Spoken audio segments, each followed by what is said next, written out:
Good afternoon. Magandang hapon po sa ating mga tagapakinig, taga-subaybay dito sa Senior City Kwentuhan. Sabado na naman, 3 o'clock to 4 o'clock ang ating kwentuhan. Brought to you by our three sponsors, Education Network Philippines, particularly yung Adult Learning and Education Program, Senior sa panahon ng COVID, and Lapis Siso Channel. Senior City Kwentuhan started oh my gosh, 4 years ago pa, ago. 2020. Wow, 4 years old na kami. And your co-hosts since then up to now are, of course, Ed De La Torre and Tita Girly. pero may kwento maganda rin bago pag-usapan natin ang topic. Kanina, nagpaalam si Girlie kasi pupunta siya sa Sa sa Bicol Siang region. dahil may exhibit nga tungkol sa food at saka handicraft. Kaya sabi ko, pwede bang kung hindi ka hindi, akala ko hindi ka makakarating, mag-record ka nga ng a few seconds of greeting sa atin. Kaya pakinggan muna natin siya bago siya mag-live greeting. Ito po ang nirecord niya this morning. After Tita Girly, at tayo ngayon ay makikipag-usap sa inyo tungkol sa food security and nutrition. Napakahalagang topic para sa ating lahat. At siguradong bubusugin namin ang inyong mga utak. Naku. Ayan. Ito ang ating title slide. Okay. Kasi nga sinabi, food security and nutrition, mga kwento at plano. Kasi nga po, October 16 is World Food Day. Oh. Itinaon na rin i-launch 21 doon naman ang yun. isang program on food security and nutrition na Galing Pook, Agrea, Oxfam. ISEA, Present Coalition at Oxfam Pilipinas supported by the Australian Embassy. So inisip po namin magandang topic ngayon, timely at saka may ilang mga kwentong sariwa. Ngayon kaya nakalagay ho dyan sa tabi ay birak at tabako kasi nga papaliwanag ko mamaya 10 LGUs ang involved. Tapos kami po sa Galing po may 5 mentors, tigalawang LGU ang assignment. Napa-assign sa akin ay birak at tabako. Tama-tama nga kasi po pinuntahan mo ay exhibit ng Bicol. Yes. Oh, At kami na tikman ng pagkain. very good Tapos siya nakalagay ho dyan, papaliwanag briefly, yung parang pinaka-toolkit na inihanda ng Galing Pook. Pook na magana at sagana. Ganda. Magana at sagana. Okay, Very nice. Ano bang susunod natin dito? Ayan. Yung 10 areas, interesting dito sa Metro Manila, Quezon City at Pasig City.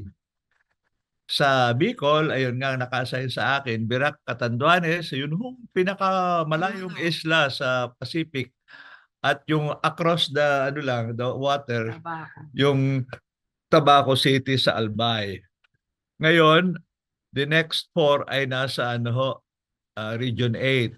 Borongan City at Salcedo sa Eastern Samar at Baybay City at Hilongos sa Leyte. Sa Mindanao naman, 2. Del Carmen sa Surigao del Norte, sa Siargao. Maraming gusto magpunta ron. At saka sa Butuan City. Yan ho ang areas, no? Nga bakit yan ang napili? Well, actually napili ho yan with Oxfam kasi matagal na silang nagtatrabaho riyan. So, wala namang sabihin natin, sikretong dahilan kung bakit. Kundi may mga panimula na silang napapaliwanag po natin mamaya. Ngayon, ito ang maganda, no, na kasi nga po, ang Galing Pook, tulad na nabanggit natin sa last mga episodes, hindi lang ito award-giving body, nire-recognize ang magagaling na LGU at mga citizens, kundi nagka-capacity building rin ng mga local government na gustong magkaroon ng participatory local governance for sustainable development. So para sa program hong ito, ang ginawa po ng Galing Pook, maliban sa may workshop, may mentoring, ay ano po, gumawa ng ito ho, first draft ng toolkit. Merong kopya na lahat ang participants, tapos gagamitin nila, titingnan nila kung ano ang kulang, ano ang palagay nila ay malabo, may gusto ba silang idagdag. So just to show you ho yung yung toolkit na dinevelop, no? Ibang klase nga kasi mga bata yata ang gumawa ng artwork ito. Sabi ko ibang-ibang ibang-ibang sensibility sa akin Pero nakalagay nga doon yung framework na ganito po. Ayan, people-centered food security and nutrition governance. Kasi nga pagdalig po governance. So hindi lang simple project kundi and governance ay government and people, no, working together. So simple lang naman ang tanong, where are we now? Anong sitwasyon natin, including analyzing it? Then, where do we want to go? And how do we get there? Nice. Where are we now, girlie? In terms of nutrition and food security? Yan, how much do we need to get there? Kasama yan, Nasaan? people, program, plan, pagkasama ng plan, budget, and policy. Baka kailangan ang ordinance o kaya executive order, etc. Kasi nga, isang natutunan ko po, nung ako po ay kasi puro NGO work ako dati. Nung ako'y napasama sa mga panimulang cabinet members ng hindi, nung si ERAP, mahaba kami debate-debate. Sa kahuli-hulihan, isang natutunan ko, sabi, Ed, the government is a government of laws. Hindi tulad yung NGO, basta gusto, okay na. May argue mo morally. Ang gobyerno, dapat may batas. Kahit tama ang gusto mong gawin, pag walang batas, lagot ka, makokowa ka. Kaya kung walang batas, edi gumawa ka ng batas. Kung matagal sa Kongreso, hindi kaya ng sanggunian, edi mag-executive order muna. Okay. Pero pangalawa, hindi sapat na may batas. Dapat may budget. Of May course. pera. And then? Ay sa atin sa gobyerno, maraming unfunded laws. And pangatlo, malinaw na sino ang point agency lead at sa loob ng agency sino ang lead person.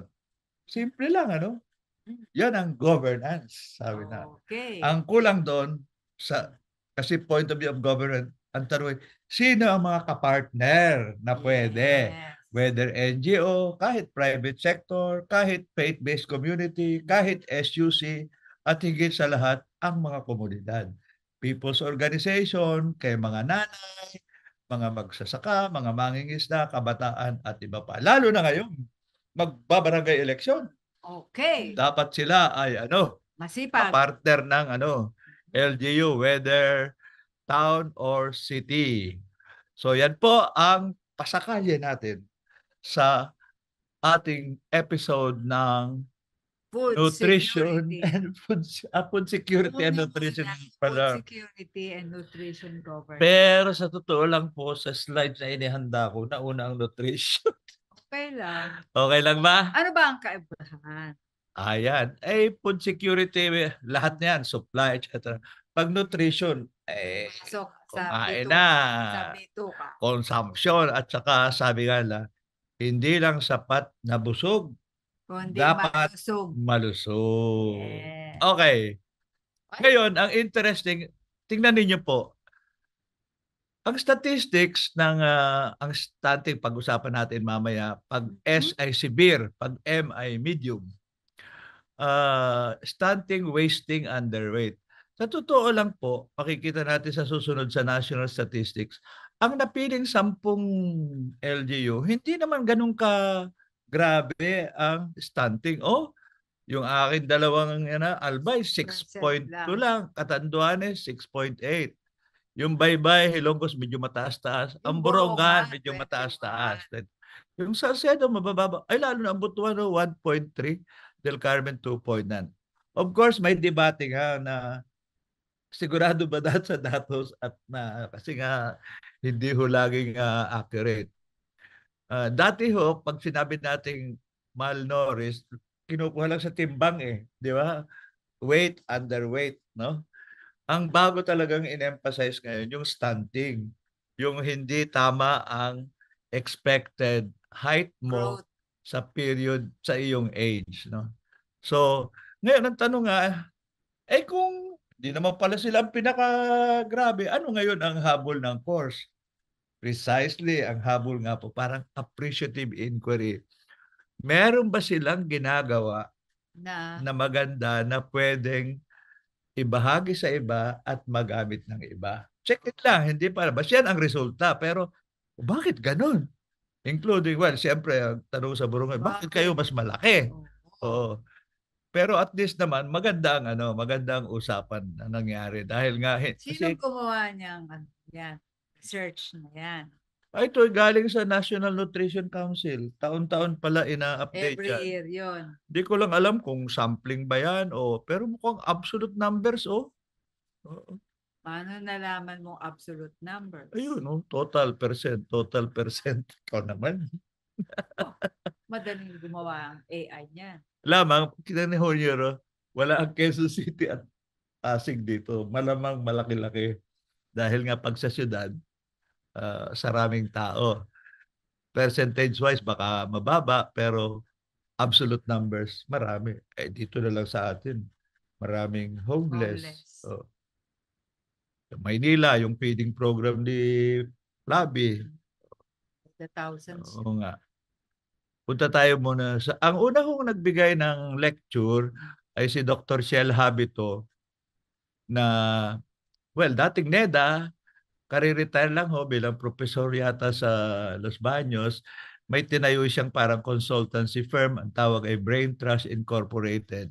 Tapos sila ang kinontrata ng World Food Program to assess ano ang state of food security and nutrition. Ang interesting, kita mo yung stunting, ang taas sa simula noong 1989.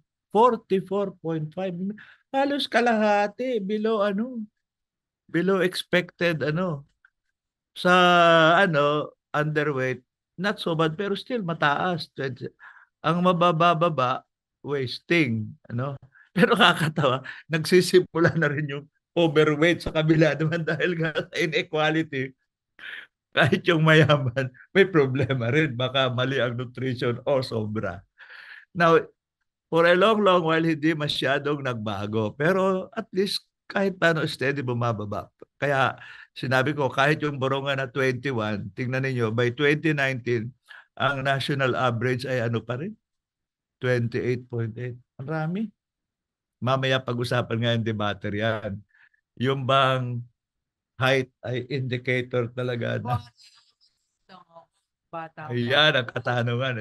Matalin man ako. Yun ang nga sabi ni Mavs, dating DILG Undersecretary po.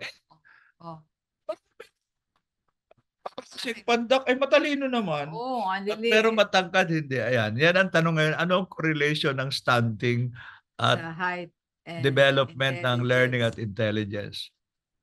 Ngayon, tinan ninyo, pinakita nila na dahan-dahang bumababa pero mula 2003, panahon ni GMA yan, hanggang towards the end ng ni Pinoy, halos walang change. Grabe yan, Pagkatapos, okay, bumaba naman, dahan-dahan, tapos nung nag-pandemic, nadali na naman. So talaga alarming. At bakit alarming? Nandito nga yung debate. Ang sabi sa data ng international literature, ang stunting is not about height, but about brains. At yan ang, di ba, kahit kami mga mentor, sabi, tayo muna. Understandable na sabi, uy, para yung sense of urgency at intervention sa first 1,000 days at saka early childhood, ay ganun. Para sabi, kawawa yung mga yan. Parang disadvantage sila for life. Sabi na nung iba, tayo muna. Sigurado ba tayo dyan? Para bagang kinondem mo na yung yung na-stunt by age 10. Kasi nga, by age 5. Kasi sabi nga nila, 90% ng human brain na develop na. Sabi na, hindi ba nakakabawi? Ganon. Anyway, lahat kami nakakatawa, di ba? Sige, tanggapin natin that's one data. Pangalawa, maganda naman ang mensahe na we must invest in early childhood. Mahalaga yun. Pero sasabihin mo pagkatapos yan, kahit anong gawin mong intervention, kahit magandang education intervention, ay sorry na lang, nahuli ka na. Parang sabi nga, hindi naman yun ang sinasabi, pero parang implication, siguro out of the good purpose na mayanig ang mga taong kailangan tulungan natin ang mga bata. No? Pero marami pa rin pag-aaral na hindi naman forever na stunted ang ating mga bata after age 5. Kaya nung ginikwento yan kay Girlie, sinabi ko, interviewin kita, pagkatapos titingnan natin kung itutuloy mo pa yung sinagot mo rito sa akin nung kilay in-interview kaninang umaga po. Ano masasabi mo ron, Girlie, tungkol sa pag stunted na raw by 5 years old, parang tagilid na, disadvantage na for a lifetime ang bata?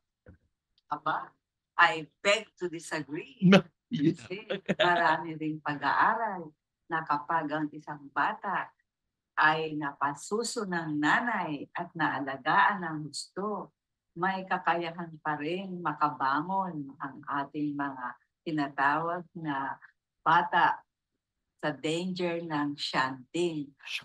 Siyempre, nakakabahala ang ating mga sanggol ay hindi pinapakain ng gusto or hindi breastfed dahil sa kahirapan at walang kaalaman lahat ng mga nanay tungkol sa pinakang nourishing na pagkain. Pero kapag ang isang buong mamamayang barangay ay natutuhan na ang food security ay human right ng isang buong bansa, makakabangon ng ating mga kabataan.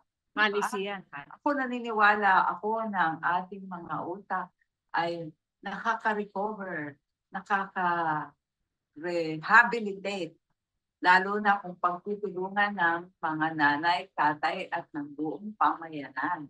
So huwag tayong magpatalo sa wala ng pag-asa after 5 years old ng ating mga anak. Ipaglaban natin ang food security and good nutrition. No, tinan mo naman yan, naka-smirk pa. Siyempre, Hindi, pero sinasabi ko. Hindi, pero sabi ko nga, hindi naman masama na hindi naman alarmist yun. No, na, kasi nga, kailangan. Ang problema nga lang, pag ginawa mong parang condemn forever na. At saka pangalawa, hindi lang usapin ano yung tamang pagkain, including yung breastfeed, kundi paano yung nutrition ng mother. Hindi lang yun. Yung hindi pa mother, lalo na dahil sa Pilipinas, ang daming teenage pregnancy. So, edukasyon, nutrition. So, medyo komplikado. Ang aming lang pinagdebatehan nga is, wag naman nating sabihin na wala na. Para namang sasabihin mo kahit anong galing mo magturo, kahit anong galing mo mag-alaga, after 5, kumbaga, disadvantage na. Kasi dati old concept yun na ang brain na develop and then afterwards nagde-deteriorate na lang. Ay ngayon ang bagong insight is it is flexible pa plasticity. Kaya pang mag-develop ng bagong mga naglilink-link at nagbabago-bago. Synapses natin, yung wiring po ng ating mga utak, ano po yan, tuloy-tuloy po yan. Kaya habang nag-aaral po tayo ng agham, nakikita po natin nakakapag-regenerate ang mga wiring ng ating brain. At sa focus po, hindi lang po nutrition ang mahalaga dyan. Yung din pong developmental health ang tawag po dyan. Diba? Okay. Kasi ako nung maliit ako, maiksi lang po yung height ko, hindi nga ako parang hanggang ngayon yata. Hindi na ako nakarating ng Pero Marami man ho akong na-develop na ideya at saka maraming synapses. at saka mahusay man ho ako sa EQ, emotional intelligence, Okay. hindi lang sa IQ. At meron pang mga tinatawag na iba pang Q. Okay. Resiliency. Yeah. Ulitin. Tanggalin mo na muna yung Tama na, teacher. ulitin po natin. Okay lang naman po na to raise the alarm na ang laki ng window Para of po sa- helping the children. Para Na sa- after that, parang mas mahirap pero may pwede pang magawa. Anong magagawa natin? Kung sarami ng instances, sabihin mo sorry na lang. Ano? Hindi ka na po magtatayo ng mahusay na paaralan kasi stunted na. Magtatayo ka na lang ng special assisted learning institutions dahil mentally handicapped na yung mga bata natin. So anyway, yan ho ang isang Hindi po yung totoo. na-generate Yes. kami mismo mga Oo. mga mentors at saka yung mga LDO nag-usap. Oo nga kasi nga basa lang tayo ng basa ganyan. A lot of these are global. Sabi nga ng iba, pag maikli, tapos paano mo alam nasa loob ng brain ay underdeveloped? Meron bang x-ray dyan, ganun? Like yung at saka hindi ben, based on the average, sabi nung isa, baka sa isang lugar maraming napag-asawang foreigner. Dito ang sila. Anyway, it is Iba-iba po yan. not to challenge the messaging na the first 1,000 days especially mahalaga. The first 5 to 6 years mahalaga for brain development. But then we're simply saying may openness pa. Lalo-lalo na binanggit nila na yung rapid development ng brain, dalawa meron sa early years Childhood. at pangalawa sa adolescence. Yes. Nagbabago ang Kahit nga po yung mga seniors na nagkakaroon ng problems with their forgetfulness, hindi pa ho dementia, nakaka-recover pa rin yun.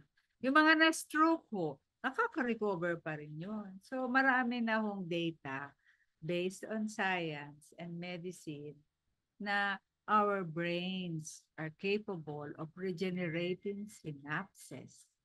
Kaya nga po meron kaming advocacy ng lifelong learning. Okay. Ngayong medyo halos 5 minuto tayong nakatingin sa mukha ni Gerling. May biloy pa. Lipat na tayo sa next topic ng Bagong gising food pa ho security yan. naman. Ayan. Okay. Ang food security, ito rin ay galing ho kay Dr. Habito. Siyempre yung isa, napakasimple lang. Ang talagang comprehensive ay UNFAO na sinabing when all people have physical and economic access. If physical, may pagkain. Oo. Economic, kayang bumili. Fair, affordable. Sufficient, sapat, ligtas. Ligtas. Kasi nga, food At safety. masustansya. At masustansyang pagkain. Pero hindi lang para doon. That meets their dietary needs. Oo. Kasi may cultural aspect Ayun, yan. food preferences. Yeah.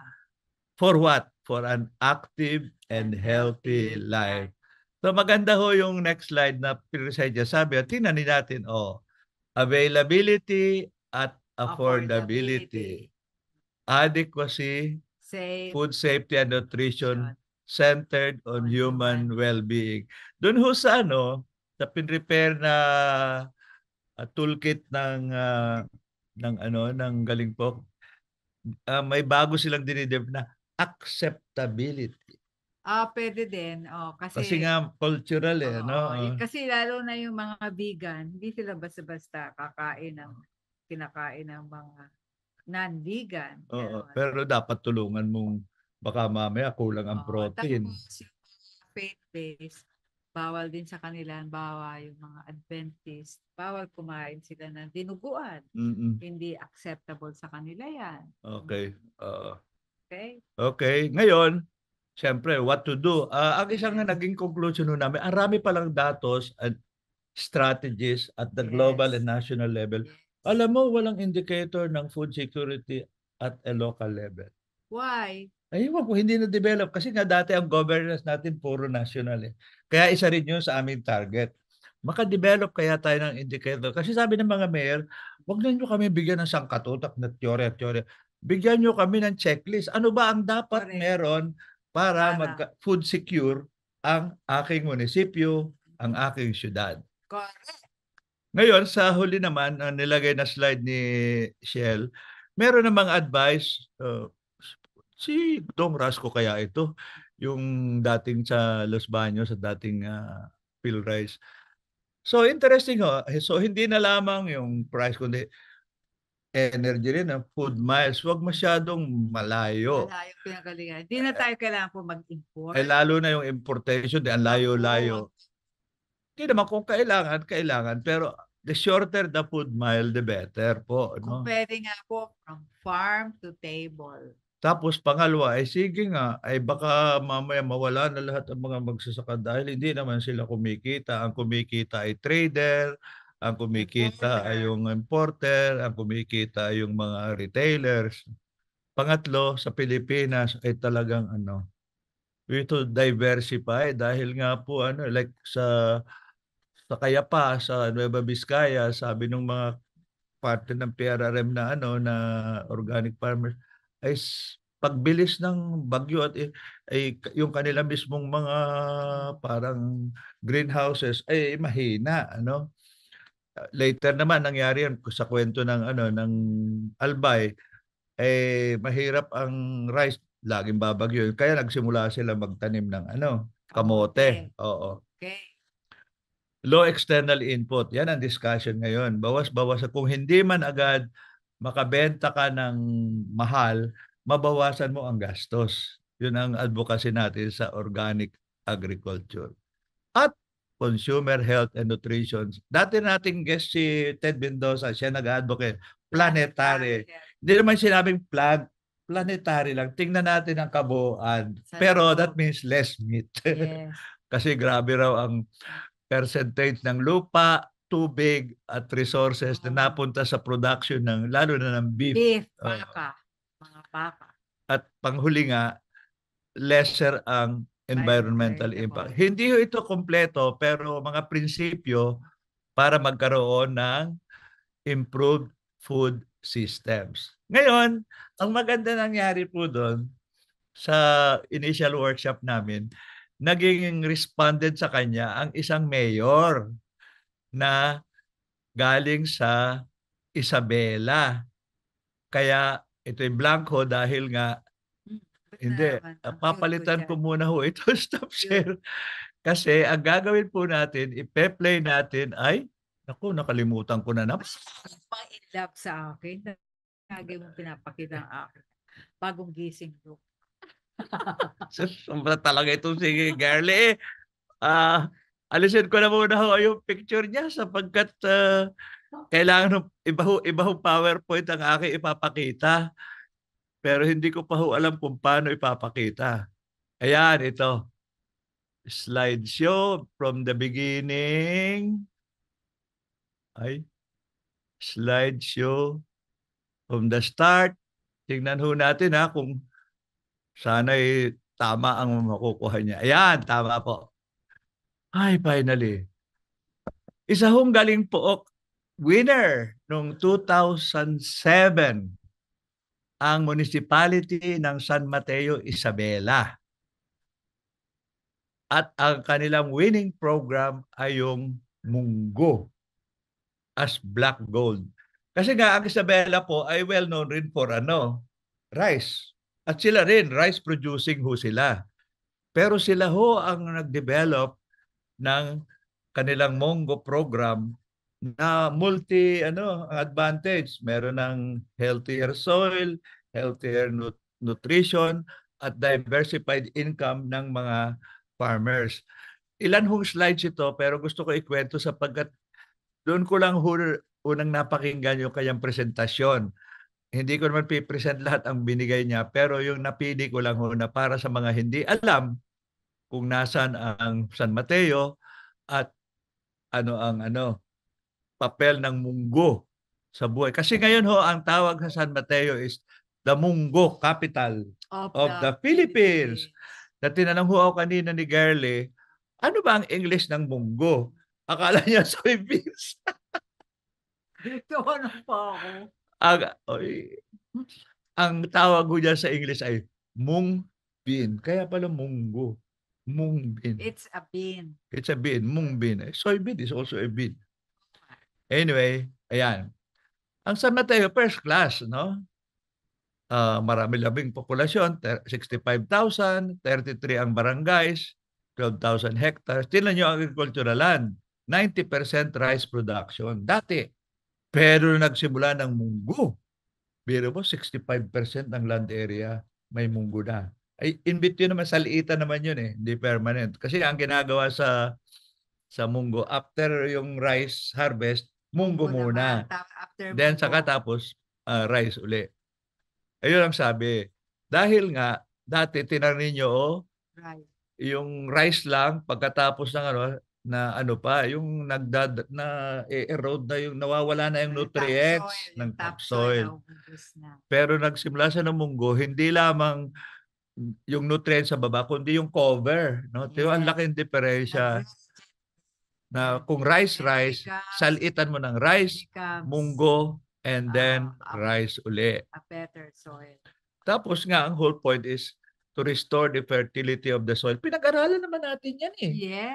Na ang mga, alam ho natin na ang isang main source ng fertilizer, isang ingredient is nitrogen. At normally yan, chemical.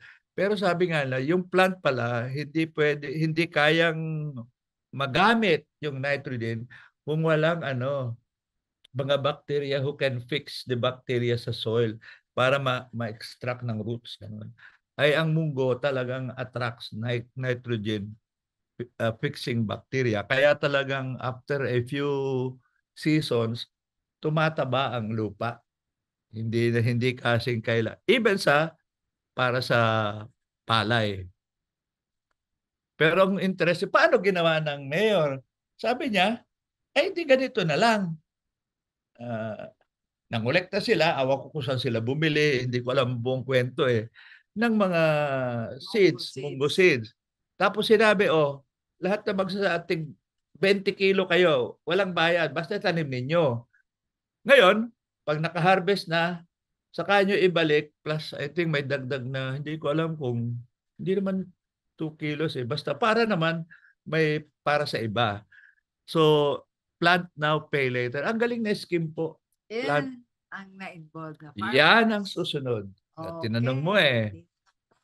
lumabas ka naman sa screen dahil nangangahulugang just kahit ayaw mo na. Ayan. Income potential. Tinaman nyo ang potential ho. Yung gastos ay recover ng more than 100%. 100%. So 32% ang ang kita. ROI yan. ROI yan. Bayad na lahat. May hindi kita. yan basta At bakit? kwento. Papaliwanag natin later. Okay. Pangalawa, ayun. Ang tawag pala sa mung bean or munggo is the poor man's meat. Bakit? Dahil nga may protein, so the one who cannot afford animal protein, munggo pala ang isang main source. Hindi ko alam yun Marami ka pa hindi alam. Tawag poor, gawin natin gender, poor person's meat. So maganda, may income na, may nutrition pa. Ito, job creation. 60 to 80 days lang. So 2 months to 2 months and 3/4. Tapos hindi naman pala minsanan ng harvest yan. Tawag ng priming. Tapos walang mechanical harvesting. Talagang by hand. Kaya marami kang may Kaya tinan mo, area devoted to munggo, 7,000 lang. Pero harvesters per hectare, 15 ang kailangan. Kaya sa 7,000 hectares, 15 harvester per hectare, 315,000 harvesters ang nai-employ sa panahon nung harvest. Kaya dumadayo pa mula sa ibang bayan. An amount in pesos 290 pesos per day per harvest. Kaya ang amount in pesong na-generate payment sa mga harvester. Payment pa lang yan. Oo. Yung kita. Iba pa yun. Yan lang ang Job creation. Job creation. Galing Galing talaga. At pinapakain din sila ng munggo habang nag-harvest. Siguro naman. Di ba may ginataang munggo? Masarap yun. Mamaya pag-usapan natin, nutrition na yon. Eto pa, Oh, ang munggo, pwede pa yung rin pods and ipakain. leaves, kasi one time raw, yun, pag wala na, pwede naman pala organic fertilizer. Pangalawa, pwede ring yung substrate yung nilalagyan mo para may spore ng Yung mga mushrooms. Oo. Okay. At minsan raw, dahil nag-drought ay kokonti na yung kumpay, yung grass, yung pwede rin palang pakain sa mga farm animals. So, ang rami pang post-production benefits. Over and above yan dun sa pinag-usapang income. Ang galing. Tapos yan, ang sharing scheme. Yung landowner, pag nagplant ng munggo, whether landowner yan or owner cultivator, basta mag-hire siya ng ano ba tawag doon? Yung harvester. Ayan, 15 manpower for each hectare nga. Pero, ba tawag nila yung priming? Pero, kasi minsan harvest, sa unang harvest, malaki ang sa owner. Kasi kanyang kapital eh. So, 30% lang sa harvester. Pero sa raming harvesters, 105,000. Ngayon sa susunod, 105,000. Ngayon, hatian na. Siyempre siguro lesser na rin ang makukuha. Pero tapos pangatlo, baliktad, 30% na lang sa owner, 70% sa harvester. So parang ang laki ng incentive para sa mga Trabaho. parang farm workers yan. At saka hindi naman araw-araw yan. Sa period lang na mag-harvest sila. Hindi ko, ba't kaya hindi natin nalaman yan dati? Ang galing, Bakit sila lang ang gumagawa ng ganyan? Dahan-dahang may kumokopya na pero kokonti pa. Pag-usapan Kailangan natin ba mamaya. may kopya? Oo. So, Tapos, hindi lang munggo. May kape pa. R&D na sila. Munggo brew. Parang kape. Oh, Ito raw, munggo kanton, masarap din. pansit kantong munggo. Yan raw ang bestseller nila. Okay. Masarap raw. Bili Nutritious. tayo yan para sa Pasko. May munggong pulburon. Sabihin natin, yung mga magdo-donate sa Pasko. Oo nga. Sa atin ito. Sa atin ito. Tapos munggo chips. Kasi protein yan. Protein, tama. Ay, Oo. Pasko natin. Okay. Pangalawa, Dapat ayan. eh. Oh. Kita mo, rami ng products. Kaya beyond yung production, processing na. Marami ng jobs. Oo, delivery pa sila. Itatanong ko po kasi... Pa-Shopee sila o Lazada. Okay. Kasi order tayo. Magkano? Galing talaga ni Girlie. May mga tanong na hindi ko nasagot. Pero buy local, eat local. Okay. Pero more important, nagkaroon rin siya ng processing at packaging center. So, yan ang kompletong food value chain. Hindi ko na sinama yung iba pa hong rito slides, pero nag-organize na rin sila ng munggo seed growers. Nagbigay sila ng treasure muna. Kasi dati kasi tinutusan at pinapukpok. Ngayon, may treasure na. 1 treasure per barangay meron. Ilan bang barangay meron? 30 plus eh. Galing. Okay, Panahon ni Secretary Alcala yan. Yun ang binigay sa Isabela yan sa Rizal. Oo. Kasi San Mateo isip mo. Oo nga, San Mateo, Isabela. Oo nga pala. Tapos, at ang ginawa rin ng LGU po, nag-i-store sila ng munggo seeds just in case magkulang para immediately yung interesado may makukunan ng planting materials. Galing. Ganda namang kwentong ito. Kaya nga, for today. Tamang-tamang, sila ay naging Galing Pook Awardee. Kailan yan? 2007. Di dapat mga The Black Gold. na sila. Talaga, meron na silang Munggo Festival, Beauty Contest, etc. Ay, si GMA pala ang presidente nun. Okay. Bakit ko binanggit ito mahalaga? Minsan, tinanong natin yung contact natin sa Divisoria. Yung parang asosasyon ng mga vendors. Sabi ko, gaano bang karami ang ini-import ninyong munggo? Taon-taon. 50,000 tons. Laki? 50,000, that means 50 million kilos. Sabi ko, ay meron palang demand sa Pilipinas, no? Bakit hindi na lang kayo bumili locally? Ang sagot nila, saan kami bibili ng marami na tonelada? Kaya yun ang susing, kailangan mo talagang hindi pwedeng pa isa-isa o either i-organize mo yung growers. Talagang dapat may LGU support. Dapat may scale eh. Yan ang, Economy of scale.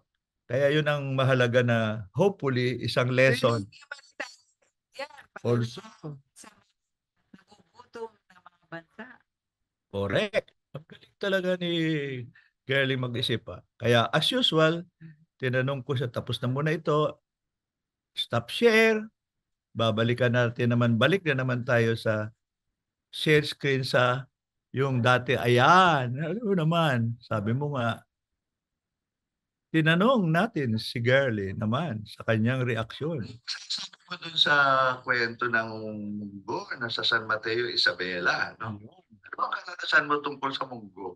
Kaming mga magkakapatid, 13 kami. Ang nanay at tatay ko talagang araw-araw sinasabi ang ating mga munggo ay mabuti para sa ating katawan at utak. Kaya lahat kami, lumaki kami na kumakain ng maayos at laging may munggo. Meron pa nga dessert na munggo na ginagawa nanay ko, yung ginataang munggo. So, iba't ibang klaseng putahe ang nagawa ng nanay ko sa munggo. Kaya munggo family, di ba? Ito na naman. Dito mo naman si Girlie. Ang hilig tumawag, may biloy pa. Okay, no? So anyway, yan po ang nutrition, food security, at isang case study ho ng isang LGU na nagkaroon. Hindi naman comprehensive ang program nila, pero ang laking bagay nun. May job creation na, may soil enhancement pa, may increased income, may diversified pa. Sana sabi mo nga, pero alam mo wala akong pang napakinggan na isang LGU na ganong kalawak at level ang suporta sa munggo production. Pero siguradong marami pang darating na ganyan. Kasi yun nga ang habol natin po sa Galing Pook. Kasama na rin kami dito. By telling people about it, na pwede naman yan, pwede niyong kopyahin at sila ho ay pwede namang mag-host ng lakbay aral. Pero sabi namin, mabuti pang i-write up natin para madali-dali namang matutunan ng iba. Now, let us go now to sa dalawang naka-assign sa akin kasi we just have 15 minutes, a bit more. Sa hindi ko kikwento yung lahat na napag-usapan kasi nagre-report lahat sa workshop yung 10 bayan at syudad. Ang pag-uusapan ko lang po ay yung dalawang naka-assign sa akin. Yung Virac, Catanduanes at yung Tabaco City sa Albay. Noong September 25 po, nung magsisimula ng project, siyempre umikot ang Galing Pook, Agrea, Oxfam, para tanungin, interesado pa ka talaga sumali, no? Hindi mo pwedeng pilitan. Pero more important, ano ang una niyong masasabi tungkol sa nutrition at food security sa inyong bayan?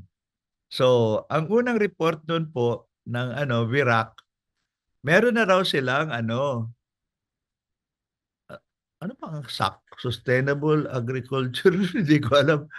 May Municipal Project Monitoring Committee composed ng staff, expert at merong CSO para ma-monitor.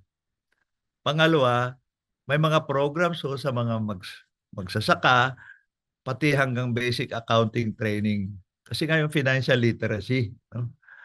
Tapos pangatlo, may patakaran na sila to create a Municipal Agricultural Council chaired ng LCA. Iba ho yan sa Municipal Agri-Fisheries Council. Yan ho ay private yon. Ito, LGU-led. Yun ang punto ng nakausap kong, kasi Vice Mayor ho ang nag-attend doon eh. Tapos yung Mayor ho ay, lahat naman tayo sa Pilipinas, paano mo kukumbinsihin ang kabataan na wag parang matahin o look down sa agriculture, nakitang may promise yan at worthwhile na pagtuunan ng kanilang pansin at panahon. Pakakatawa, alam mo, girlie, kahit yung feeding program, kasi nag-feeding program sila, kuminsan raw, hindi napunta ang mga nanay. Bakit? Parang yung iba raw, kuminsan ang feeling ay, pag ikay magpapafeed, parang inaamin mo ikay kawawa. Ganun? At yung mga bata naman, siguro, siyempre, kailangan pasarapin sana. Kaya nga ang ginagawa nila, ang kanilang theme doon sa kanilang plano, gamify it. Lagyan mo ng game, it should be a fun, Hindi ba, ginagawa rin ba niyo yun sa dalahican? Kasi ang Oo. pamilya niyo ay nagsusuporta ng feeding Oo. program sa dalahican eh. Hindi sapat lang basta feeding, kundi, Yeah. kasi nga, cultural nga, it should be seen as a fun activity, no?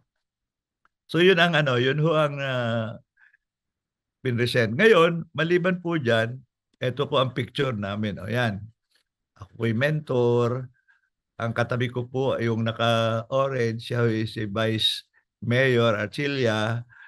Sa likod ko po, sa likod sa kabila nandiyon si Jerry Bulato. Kasi kami ho, hindi naman exclusive na ikaw lang mentor ang pwedeng pumunta. Yung ibang interesado pwedeng sumali. So ako rin pupunta rin sa ibang lugar. Pero principally naka-assign sa akin. So talagang nakatutok ako sa kanilang planning. Ito ang kanyang staff na kasama at makikita nyo sa likod yung kanilang drawing ng ano ang gagawin nila, anong meron sila. Let's use this picture, magkwento ako. Ilang kwento tungkol sa Birak. Unang-una, nabanggit nila, ang raming bagyo. Kaya nandun yung sign. 22 storms ba? Di naman. Less than 20. Pero still, saka kita nyo, sila yung outermost sa Pacific. Kaya tawanan nga sila ng Tabaco City. Galing nila sa Yun ang nabanggit ko. Kaya, pero disaster unang-una, mitigation. sabi muna ng taga-Tabaco, mabuti na lang kayo ang unang sumasangga sa bagyo. Oo nga. Pero ang positive side, yung si Paz na ating na-interview, di ba?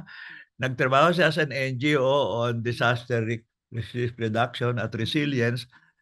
Nung tinanong natin, saan palagay mo ang mga komunidad? So hindi lang ang gobyerno ay mas mabilis Kumilos. mag-respond sa kalamidad. Sabi niya, Catanduanes. Tapos sabi, bakit? Siyempre, maraming dahilan. Pero ang isa, which is related to learning, ay kasi sa maraming karanasan, nag-learn sila. over the years, no? Doon raw wala nang yung sabi ni Vice Mayor nga, yung lang, yung mga signs lang, naghahanda na agad ang mga tao. Saka lahat ng mga bahay parang meron ng secure, mas merong lugar sila na safe sila doon. Pagdada. At hindi, zero casualty sila. Nag-adjust talaga sila ron, no? At saka lahat ng members ng family, alam na nila kung anong gagawin basta may signal na may darating na bagyo. Ngayon, So, ang susunod na problema, Family ready sila. ang susunod na problema, ang Catanduanes pala, ang dating Abaca Center. Pero ngayon, Hindi, gayon pa rin. Pero kasi nga, the rest of Bicol, nagkaroon ng may pangalan yung disease, Peste. tinamaan. may peste. Pero dahil isla ang Catanduanes, na-contained. Pero ang problema nila ngayon, bagsak presyo. Dahil sobrang mura ngayon ng apaka. Sabi nga nila, bakit ba naman pati yung pera natin na dati, yung paper money, ang isang Abaka. fiber doon, baka, ba't ginawa ng plastic? Anyway, so isa yon. Pangatlo, islands. So, blue economy, dapat maraming and rich with fish. Pero sabi nga niya, walang kapital ang mga mangingisda. So, yung mga nagpapautang, pagbalik nila, bagsak presyo. Kaya isa rin sa program nila later, sana magkaroon hindi lamang ng community fish landing center, kundi paano ka sila makadevelop ng financing sa mga maliliit na mangingisda. Ngayon, beyond that, tinanong ko, ano ngayon yung kasi nga 6 month lang yung program Iba pa yung long term.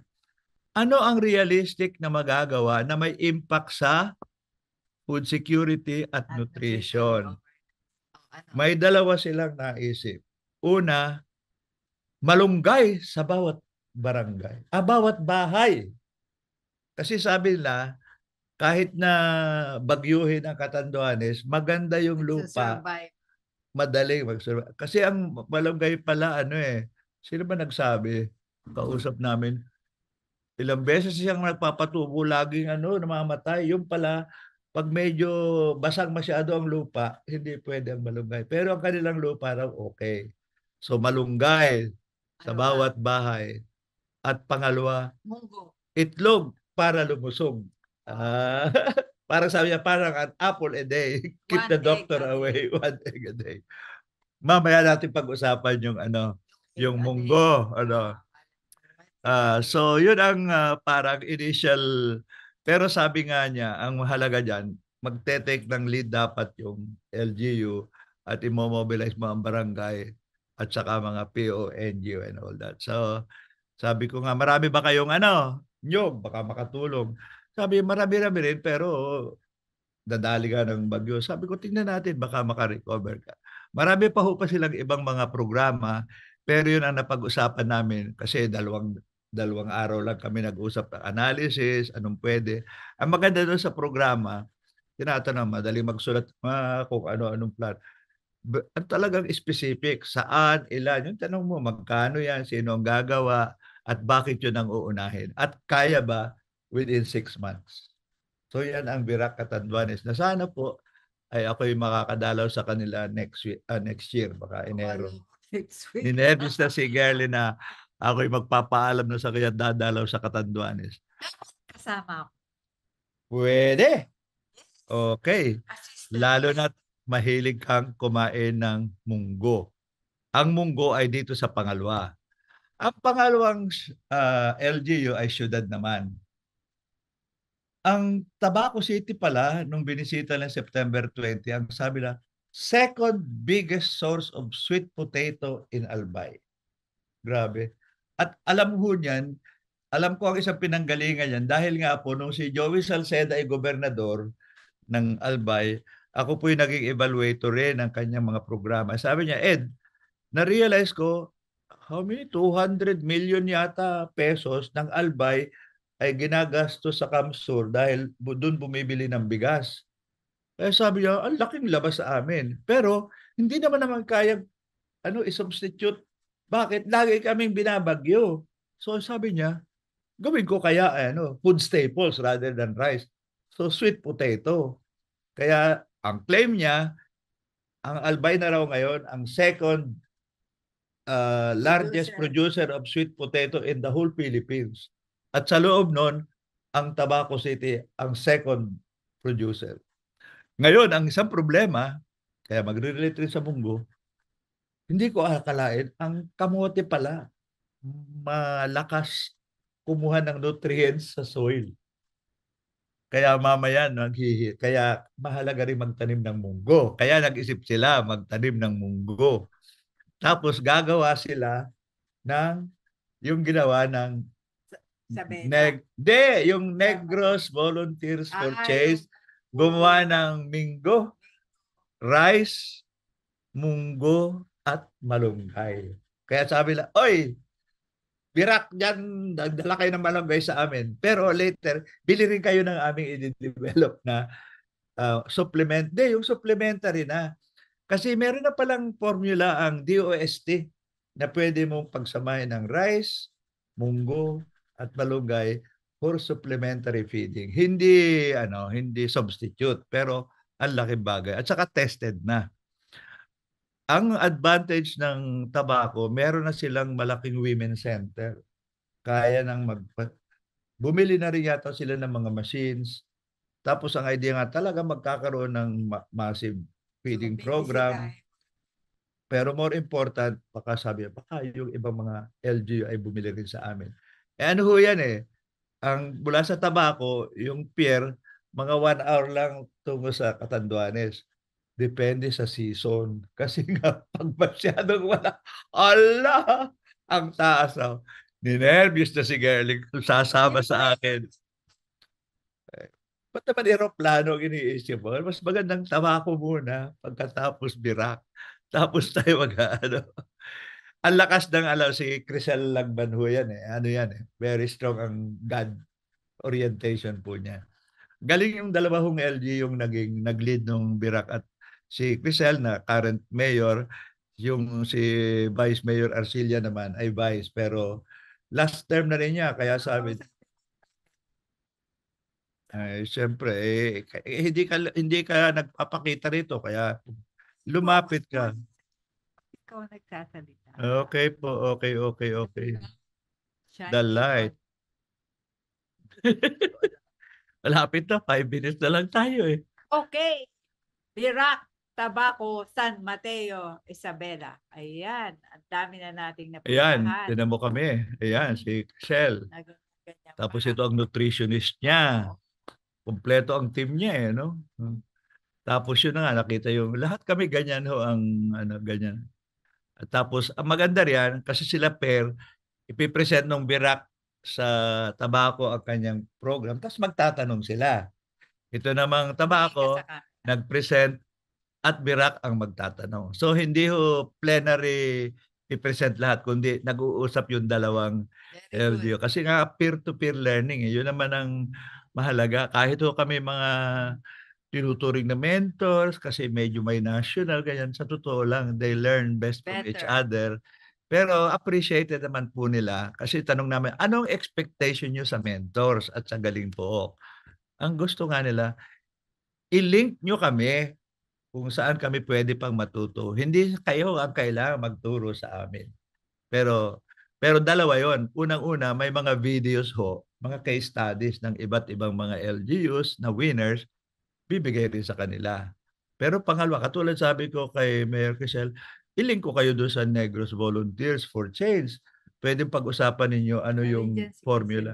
Ito, si Criselo ay anak ni Congressman Lagman. Kilala man natin si Edsel, human rights lawyer.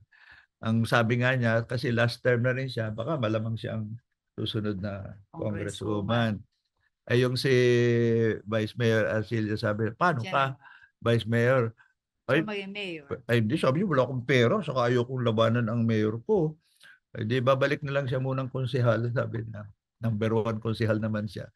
May realistic din yung kanilang assessment. Pero si Crisel naman ho, alam naman lahat na yung first district ng Albay kasama ang Tabaco, yun ay talagang Lagman territory. Okay. Kaya, Get on with the other stories. Uy, it's already 3 minutes to go. The Kaya stories are almost over. We're Yes. about to close na. Oh, So, my beautiful face. oh, na naman, sabi si girl. Kaya naman pala gusto niyang get on kasi alam niyang siya ang susunod. Okay. Closing niya. As long as we live, we can live better. Kaya ang food security at nutrition ay dapat natin ipagtanggol na human right, no? To be able to eat better, live longer, and happier. Yun na naman. Tumawa na Shorter naman. and better.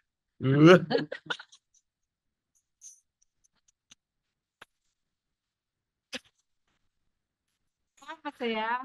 Diyan ho, tatapos ang ating Tanggalin mo na. tayo. Sige na, ano siya ko na nga. Nahiya na. Sabi ni girl. Sabi ni Girlie, tama na, alam ko namang mahal mo ako pero sobra na. Baka hindi lahat ay gustong lagi nakatingin sa akin. Hindi, interesting. 2 beses yung binanggit na human right. Parang we Yes. don't associate Yeah. food security at saka Kailangan. nutrition as a human right. Yeah. Kasi ano ba ang mga human rights? Naisip nila lang in terms of justice. No? Pero napakahalaga para mabuhay ng mahusay. Kailangan natin ng pagkain, tamang pagkain, affordable na pagkain, accessible na pagkain, culturally acceptable na pagkain. Yeah, yun nga ako nagwo-worry. Parang hindi ho natin maiwasan. Nandiyan yung giyera sa Oo. Israel, Kaya sa kami Gaza, may cut short ang Oo. food, cut off Lahat water. isipin mo yung mga bata. Kaya importante ho talaga na hangga't maaari tayong may access sa mabuting pagkain, pahalagahan po natin. Kanina nga natuwa kami kasi naka-discover kami ng dinuguan pero hindi hindi Lamang galing loob. sa lamang loob at sa dugo ng ano ng hayop kundi galing sa black garlic. Oh, Tapos may honey pa na black garlic with honey. At napakahusay ho ng lasa kasi food tasting po kami. Ang dami namin na-discover dun sa mga trade fairs. Pero yung pinaka-importante ho, napaka-creative po ng mga booth owners. Kasi naisip namin, dapat talaga buy local po tayo kasi napakahalaga po ng ating mga magsasaka at mga social enterprise at saka yun nga entrepreneurs. Tapos bibili sana pa nga ho ako ng mga chocolate candies kaya lang naubos na ho yung panahon. akala ko pera eh. Wala na rin po kaming pera.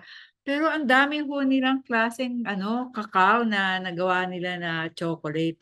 Kaya palagay ko sa susunod na episode, pag-usapan po natin yung mga kakao natin, farmers at yung processing na ginagawa nila. Kasi tinikman po namin nag-food tasting kami. Ang sarap po ng mga chocolates. Talaga? Hmm. Okay.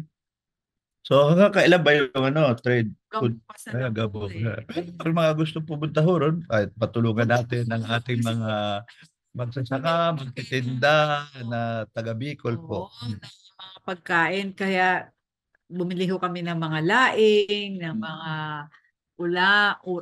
pang-ulam. At mura lang po, 120 pesos, 180 pesos. Bibili pa nga sana ho kami ng seafood eh. Kaya lang nagmamadali na ho kami. Tsaka frozen ho yun. Kailangan may cooler kami. Pero yung mga ganyan pong mga trade fair na according to region, diyan po marami tayo matutuklasan na affordable, safe, at masarap na Material saan pagkain. galing ang tinawag traceability. Kasi interview ho namin saan po kayo galing, sa Naga, saan po nyo kinuha itong inyong black garlic?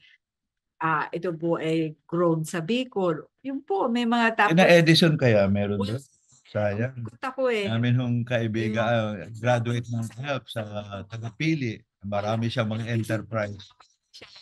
Kanina siya po kagawad. So, ganun ba? Oo, hindi siya makaka-attend ng mga Okay. trade fair. Siguro pag nanalo siya, next year, every year na daw po yan by region. Ganda So, ito po yung Bicol region. Region 5 na trade fair. Kaya yun ho ang mensahe, partly ho ng Galing po, but in general, mahalaga ang global, mahalaga ang national. Pero talaga ho, ang breakthrough ay local kasi nga malapit, pangalawa mas kaya, hindi buong. Pero siyempre, iba-ibang lugar, iba-ibang diskarte. Pero pwedeng matuto sa isa't isa. Yun ang habol po natin sa pagsulong ng Ano ba ang Region 5? Sige nga. Region 5, simple na. Oh. Camarines Sur, Camarines Norte, Albay, Sorsogon, Catanduanes, Masbate. 6 provinces. Alam ko po yan. Produkto ng 6 na probinsya na at mura lang po.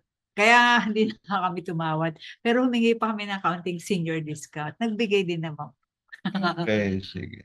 At wala hong bayad si Girlie sa pag-advertise ng Oo, in-interview pa nga ho namin yung isang producer. Kaya lang, yung film ho ay na kay Jella. At sana ba naman pala si Jella. Sana ay parang pinakita natin. Tinatawag po tayong black garlic na pwedeng gawin na sarap na ulam.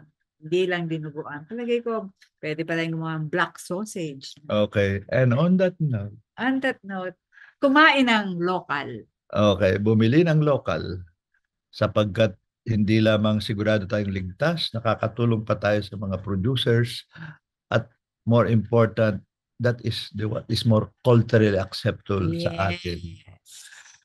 So dito po nagtatapos ang ating Senior City Kwentuhan sa Sabadong ito po. Tulad ng dati, pinasasalamatan natin ang ating sponsors, Education Network, particularly Adult Learning Program, Learning and Education Program, senior sa panahon ng COVID at senior at Lapis Siso Channel, and of course our techie na laging ang galing mag-assist sa amin, si Cass. Ito po, nagpapaalam muli si Ed De La Torre at si Tita Girly. na sana po ang weekend na ito ay enjoy kayo. Sana masarap ang pagkain nyo at hindi lang kayo mabusog, kundi Hindi. kayo ay lulusog. Bye-bye. Maraming salamat.